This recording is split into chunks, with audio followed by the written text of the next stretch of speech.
Good morning class. आज का जो हम लोग का टॉपिक है वो चैप्टर नंबर 10 जो reaching the age of adolescence में का second part reproductive phases in human being. तो रिप्रोडक्टिव फेजेस ह्यूमन बीइंग में है कि the capacity for reproduction start at the age of puberty. Puberty आने पे रिप्रोडक्टिव फेज जो है बॉडी का स्टार्ट होता है। It last for a longer time in males than in the females, यानी कि फ़ीमेल में ये इसका टाइम कम है और मेल में इसका समय रिप्रोडक्टिव फेज का ज़्यादा लंबा है। तो ये मानते हैं कि फ़ीमेल्स में, ह्यूमन फीमेल्स में ये near about the maximum age of the 50 years तक ये प्यूबर्टी से स्टार्ट होकर 50 ईयर्स तक की एज में ये रहता है। रिप्रोडक्टिव फेज़ अगर देखें, यानी वो फेज़ जिसमें कि एक पर्सन रिप्रोडक्शन कर सकता है या चाइल्ड प्रोड्यूस कर सकता है, ऑफस्प्रिंग जनरेट कर सकता है, यानी कि जन्म दे सकता है।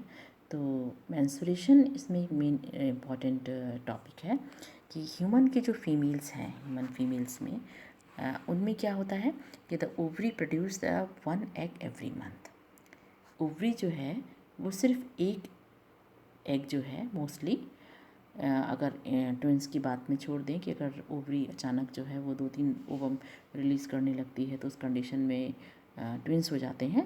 बट नॉर्मली ये देखा जाता है, ये फिनोमिना है कि 1 egg is produce in the every month. एक मंथ में एक ओवम या एक एग प्रोड्यूस होता है एंड यूट्रस जो है वो अपने आप को प्रिपेयर करती है इस फर्टिलाइज्ड एग को लेने के लिए। कैसे करती है कि जो यूट्रस है वो, क्योंकि जो बेबी का डेवलपमेंट है, फीटस का डेवलपमेंट है वो यूट्रस में है, तो इसलिए जब एक जो है फर्टिलाइज हो जाता है तो उसको रिसीव करने के लिए जो यूट्रस की इनर वॉल है वो अपने आप को काफ़ी थिक कर लेती हैं और ब्लड वेसल्स उसमें होती हैं जो ब्लड सप्लाई कर देती हैं, जिससे कि जब इसके अंदर आकर के ये एम्ब्रियो इम्प्लांट हो तो उसका डेवलपमेंट हो जाए, यानी कि 1 वीक के बाद। अगर फर्टिलाइजेशन किसी कारण से नहीं होता है नॉर्मली, तो उस कंडीशंस में जो यूट्रस की ये वॉल है जो थिक हो गई हैं, जिन्होंने अपने आप को प्रिपेयर कर लिया है, वो ब्रेक डाउन हो जाते हैं और वेजाइना के थ्रू ब्लड और म्यूकस और साथ में ये अनफर्टिलाइज्ड जो एग है वो भी डिस्चार्ज हो जाता है, रिलीज़ हो जाता है।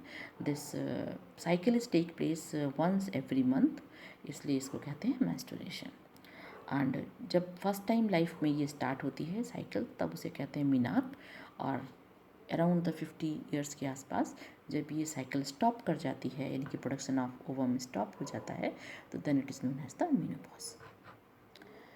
Now the question is what is the phenomena of the sex determination in case of the human being. Human में सेक्स डिटर्मिनेशन किस तरह से है।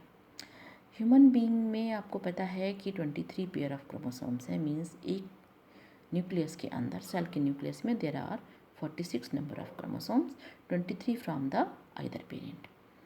Out of this 2 chromosomes are the sex chromosomes. इनमें से जो 2 क्रोमोसोम्स हैं, यानी कि लास्ट वाला जो पेयर है, 23rd पेयर है, इसको सेक्स क्रोमोसोम कहते हैं क्योंकि ये मेल एंड फीमेल में सेपरेट है। फीमेल में ये एक्स क्रोमोसोम के नाम से है और मेल में ये एक्स एंड वाई दोनों के नाम से है, यानी कि जितने भी स्पर्म प्रोड्यूस होते हैं 50% sperms bears the Y chromosomes and 50% sperms bears the X chromosomes, जबकि जितने भी ओवम होते हैं, ऑल 100% ओवम जो है जो डेवलप होते हैं, they bears X chromosome. So the male has 1 X and 1 Y chromosome. और अगर ये जो स्पर्म है ये एग को जब फर्टिलाइज करता है, तो अगर Y chromosome bearing sperm fertilize करता है एग को, तो the child will be the male, and if the X bearing sperms going to fertilize the ovum, then the child will be the female. So all X having the X chromosomes, and all in case of the males 50% having the X chromosome and 50% having the Y chromosome. This is the picture of the human sex determination. The father have both the type of gamete X and Y, and mother have the similar type of the gamete, that is the X body. And if the X bearing sperm is going to fertilize that ovum, the child is the girl, and Y bearing fertilize, the child is the male. This picture is also showing the determination, sex determination or the formation of male and female child with the help of the particular chromosome bearing male gamete or sperms. हमारी जो body है वो body के जो different functions हैं it is controlled with the help of the one gland that is known as the endocrine glands. और body में different areas में डिफरेंट एंडोक्राइन ग्लैंड्स हैं और उनके अलग अलग फंक्शंस हैं. Endocrine glands produces the chemical substances that called the hormones. Hormones वो केमिकल सब्सटेंस हैं जो ये एंडोक्राइन ग्लैंड सिक्रीट करती हैं and these glands are responsible to control over the function of the human being. Different functions जो body के हैं वो कंट्रोल करती हैं. इनमें जो मेन ग्लैंड है that is the pituitary gland, thyroid gland, adrenal gland, pancreas, testis and ovary. Pituitary gland is also known as the master gland because it is responsible to secrete so many hormones. कई hormones near about 6 hormones secrete होते हैं इससे and it control growth and production of the hormones by the testis and ovary. क्योंकि हम लोग यहाँ पर reproductive health पढ़ने जा रहे हैं reaching the age of adolescence. Adolescence की एज पे जब हम पहुँचते हैं तो ये एंडोक्राइन ग्लैंड्स हमारी फंक्शनल हो जाती हैं, यानी कि मास्टर ग्लैंड फंक्शनल होती है और ये मोटिवेट करती है किसको, टेस्टिस को और ओवरी को for the production of further hormones and development of the male and female gametes. Next is the thyroid gland है जिसका हार्मोन है थायरॉक्सिन. ये थायरॉक्सिन हार्मोन्स जो है सिक्रीट करता है तो हमारी बॉडी में metabolism, fat, carbohydrate and protein का जो मेटाबॉलिज्म है, जो ब्रेकडाउन है वो इसकी हेल्प से होता है. और थायरॉक्सिन ये हार्मोन है, अगर इसकी डिफिशियंसी हो जाए, कमी हो जाए तो हमारी गोइट्री डिजीज़ होती है. गले के पास जो हमारी थ्रोट है एरिया वहाँ स्वेलिंग हो जाती है. The disease is known as the goitre. Next जो ग्लैंड है वो है हमारी एडिनल ग्लैंड जो किडनी के जस्ट ऊपर होती है and it is responsible to produce a hormone name the adrenaline. Adrenaline hormone जो है वो एक स्ट्रेस हार्मोन है. जब भी हम कभी बहुत ज़्यादा माइंड से गुस्से में होते हैं या बहुत दुखी होते हैं उस समय हमारी बॉडी में ये स्ट्रेस हार्मोन रिलीज सिक्रीट होता है. क्यों सिक्रीट होता है कि जिससे ये हमारे वाइटल ऑर्गन्स यानी कि ब्रेन को, किडनीज़ को, लंग्स को, यहाँ तक कि हार्ट को ये कंट्रोल करता है, किसी तरह का डैमेज ना हो किसी स्ट्रेस की वजह से, इसलिए इसका रोल है. पेंक्रियाज जो है वो एक और ग्लैंड है. ये बेसिकली इंसुलिन हार्मोन सिक्रीट करती है और इसकी डिफिशियंसी से इंसुलिन हार्मोन अगर ना सिक्रीट हो प्रॉपर में तो ग्लूकोज का एसिमिलेशन या एब्जॉर्प्शन नहीं होता हमारी फूड से और ब्लड के अंदर ग्लूकोज का लेवल बढ़ जाता है. इस कंडीशन को हम लोग क्या कहते हैं, डायबिटीज़ कहते हैं.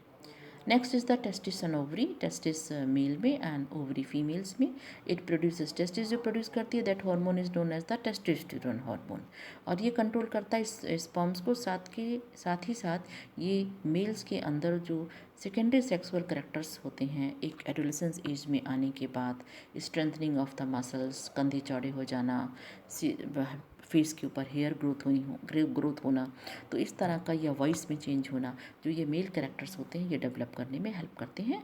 और ओवरी के साथ भी वही है कि ओवरी भी एक हार्मोन सिक्रीट करती है जिसका नाम है एस्ट्रोजन हार्मोन. ये ओवम की या एग्स के प्रोडक्शन को कंट्रोल करता है और फीमेल्स में भी ये सेकेंडरी सेक्सुअल कैरेक्टरिस्टिक या फेमाइन कैरेक्टरिस्टिक जिसको हम कहते हैं वो डेवलप होता है. ये एक पिक्चर है. इस पिक्चर में ह्यूमन के अंदर एक एंडोक्राइन ग्लैंड्स की पोजीशंस हैं. इसमें देखो जो ब्रेन का एरिया है वहाँ पर पीनियल ग्लैंड है. पीनियल ग्लैंड के पास एक हाइपोथैलेमस है, it is the part of the human brain और उसी जगह पर पिट्यूटरी ग्लैंड है, मास्टर ग्लैंड है. थायराइड ग्लैंड गले के बिल्कुल पास है और उसके ऊपर 4 डॉट्स होते हैं जिनको कहते हैं पैराथायराइड ग्लैंड. तो ये हमारी बॉडी के मेटाबॉलिज्म को कंट्रोल करती है. थाइमस है जो लीफ की तरह स्ट्रक्चर है बिल्कुल, ये लंग्स के बिल्कुल पास बीच में है, दोनों लंग्स के बीच में. और थाइमस जो है वो ओल्ड एज में कम हो जाती है धीरे धीरे करके. जब जो है बूढ़ा होने लगता है व्यक्ति तो ये कम होने लगती है. तो बेसिकली ये हमारी इम्यून सिस्टम को स्ट्रांग करती है. इसीलिए जो ओल्ड एज के पर्सन होते हैं उनका इम्यून रिस्पॉन्स वीक हो जाता है क्योंकि ये कम होने लगती है.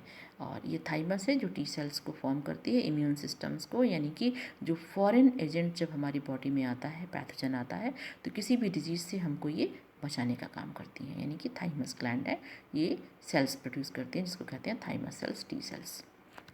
एडिनल ग्लैंड है जो बिल्कुल किडनी के टॉप पर है, आप देखिए. और किडनी के ऊपर है ग्लैंड है एड्रिनल ग्लैंड, एड्रेनलिन सिक्रीट करती है स्ट्रेस हार्मोन को। सेंटर में आप देखिए इंटेस्टाइन के पास पैंक्रियाज है जो इंसुलिन हार्मोन सिक्रीट करता है। अगर ये बॉडी फीमेल की है तो ओवरी है उसके पास, ओवरी से आपका एस्ट्रोजन हार्मोन है। और अगर ये बॉडी मेल की होती तो इसमें से टेस्टिस है और टेस्टिस सिक्रीट करता है टेस्टोस्टेरोन हार्मोन। तो these are the endocrine glands that are situated in different areas of the human body.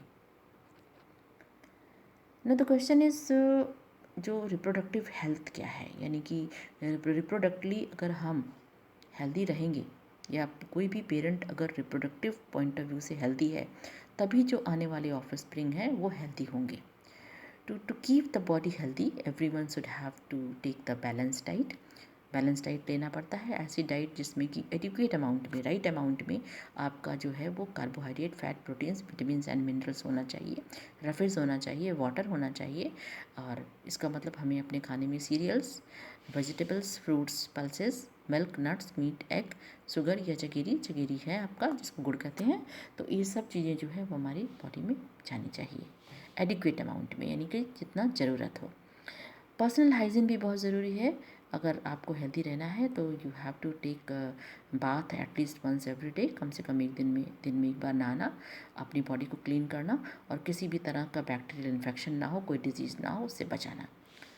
इनके अलावा हमें योगा या फिर थोड़ा सा वॉकिंग, प्लेइंग गेम्स, थोड़ी सी एक्सरसाइज भी करनी होती है जिससे ब्लड सर्कुलेशन हो या बॉडी आपकी वो हेल्दी रहे। जो बैलेंस डाइट है उसके लिए फ़ूड का जो चॉइस है या फूड का सिलेक्शन है वो बहुत अप्रोप्रिएट होना चाहिए। एडुकेट अमाउंट में, अप्रोप्रिएट अमाउंट में ब्रेड या दूसरे सीरियल्स होने चाहिए, यानी कि कार्बोहाइड्रेट, फ्रूट्स एंड वेजिटेबल्स जो हमें विटामिन एंड मिनरल्स देते हैं, या फिर पल्सेस वगैरह हैं या मीट और फिशेस हैं जो हमें प्रोटीन देती हैं। मिल्क एंड डेयरी प्रोडक्ट भी है इसके अंदर, और कार्बोहाइड्रेट में शुगर और फैट भी है। तो सबका एडिक्वेट अमाउंट में लेकर के हमें एक बैलेंस डाइट लेना चाहिए फॉर आवर गुड हेल्थ। इसके अलावा किसी भी तरह के कोई ऐसा ड्रग या कोई ऐसी मेडिसिन जो कि बिना डॉक्टर के सलाह के ली जाए उसे कहते हैं ड्रग। और अगर हम उससे आदत पड़ जाती है हमको उसको लेने की तो हम कहते हैं we are the drug addict.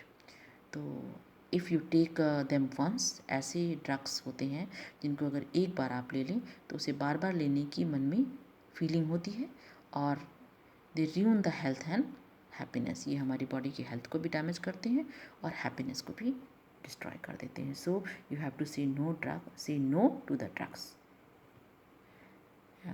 एक डिजीज़ है आपके सिलेबस में, क्योंकि ये रिप्रोडक्टिव हेल्थ है, तो एक डिजीज़ है जो बहुत ही कॉमन है, बहुत आपने सुना होगा। It is an accommodation of disease that is known as the acquired immunodeficiency syndrome.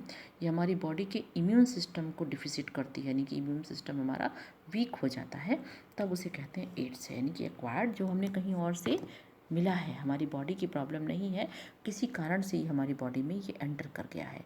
और ये एंटर कैसे किया है? क्योंकि एक वायरस के थ्रू किया है। उस वायरस का नाम है HIV, ह्यूमन इम्यून वायरस। ये जब हमारी बॉडी में पहुंचता है तो हमारी बॉडी के इम्यून सिस्टम को वीक कर देता है। इतना वीक कर देता है हमारी बॉडी के इम्यून सिस्टम को कि हम छोटे से छोटे सिंपल ज़ुकाम, बुखार, खांसी या कोई छोटी से छोटी बीमारी से पर्सन की डेथ हो जाती है। तो एड्स जो है वो स्प्रेड करता है, कैसे फैलता है? किसी भी इन्फेक्टेड पर्सन से हेल्दी पर्सन में कैसे जाता है? Bye means of the sexual contact. अगर सेक्सुअली कांटेक्ट है ऐसे पर्सन्स के बीच में तो ये उनमें ट्रांसमिट हो जाएगा, क्योंकि ये फ्लूइड ट्रांसफ़र है इसमें या ब्लड ट्रांसफ़र है। किसी के सिरिंज को, अगर आप जो भी ड्रग्स एडिक्ट होते हैं, एक ही सिरिंज से अगर वो इंजेक्ट करते हैं अपनी बॉडी में ड्रग्स, तो उससे क्या होता है? एक पर्सन से दूसरे पर्सन में स्प्रेड होता है। इसके अलावा ये मदर से चाइल्ड में भी जाता है उसकी मिल्क से। और ब्लड ट्रांसफ्यूज़न तो बहुत ही कॉमन है, अगर कोई भी इफ़ेक्टेड पर्सन का ब्लड किसी को दे दिया जाए तो भी ये HIV हो जाता है आपको। एक नाको का दिया हुआ एक साइन है। हमें पता है कि 1 दिसंबर को हम लोग वर्ल्ड एड्स डे बनाते हैं, जिसमें हम बहुत सारा सेमिनार वगैरह करते हैं कि किस तरह से हम इस डिजीज़ से बच सकें। तो ये है, ये एक सिंबल है, रेड कलर के रिबन से बनाया जाता है। This is the symbol of the HIV या एड्स का सिंबल है ये आपका, ये नाको ने दिया है। इसके अलावा ये भी 2-3 पोस्टर्स नाको के दिए हुए हैं। जस्ट 1 ड्रॉप, एक ड्रॉप ब्लड से ही आप बता सकते हैं कि आपकी बॉडी में ये डिजीज़ तो नहीं है, ये वायरस तो नहीं है। सिरिंज वगैरह को यूज़ ना करें। डिस्पोजेबल सिरिंज जो है आजकल यूज़ करते हैं, इसीलिए आपने देखा होगा कि एक सिरिंज से अगर किसी का ब्लड निकालते हैं या इंजेक्शन लगाते हैं तो किसी दूसरे में उसको यूज़ नहीं करते हैं। और अगर किसी को HIV है तो उसको छूने से या उसकी चीज़ों को, बर्तन को, कपड़ों को यूज़ करने से किसी को HIV नहीं होता। तब तक नहीं होगा जब तक उसकी बॉडी का फ्लूइड आपकी बॉडी के फ्लूइड से मिक्स नहीं होगा। तो इसलिए उसको, ये एक पोस्टर है, आई हैव एड्स, हमें एड्स है लेकिन I can't make you sick, हम तुम्हें बीमार नहीं कर सकते, प्लीज़ हग मी। आप उसे गले से लगा सकते हैं, छू सकते हैं, छूने से या किसी तरह के यूज़ करने से, उसके सामानों को यूज़ करने से ये एड्स नहीं होता। तभी होगा HIV जब हम उसके साथ उस तरह से कांटेक्ट में आएंगे कि उसकी बॉडी का फ्लूइड हमारी बॉडी में इंजेक्ट कर जाए। ये एक पिक्चर है जो कि एक एनाटॉमी है किसकी, एड्स वायरस की। वायरस कैसा दिखता है HIV का, आप देखिए, इस बिल्कुल सर्कुलर है और सब तरफ इसके जो है वो लगे हुए हैं, प्रोटीन्स की कवरिंग लगी हुई है। देखिए ये प्रोटीन का एनवलप है सब तरफ इसके, और बीच में इसकी लिपिड की लेयर है।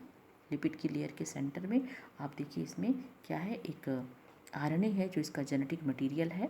जब ये किसी भी बॉडी में एंटर करता है तो अपने जेनेटिक मटेरियल को जो है वो ह्यूमन की बॉडी के जेनेटिक मटेरियल से मिक्स कर देता है और फिर बहुत सारे वायरस बनने लगते हैं और वो धीरे धीरे करके हमारी बॉडी के इम्यून सिस्टम को वीक कर देते हैं। और वीक करने से क्या होता है कि हमें किसी भी छोटी छोटी सी बीमारी से हमारी डेथ हो सकती है, क्योंकि हमारे अंदर रोग से लड़ने की जो क्षमता होती है, जो फाइटिंग पावर होती है हमारी, वो इतनी वीक हो जाती है कि हम किसी भी डिजीज़ से अपने आप को नहीं बचा सकते। तो ये टोटल जो है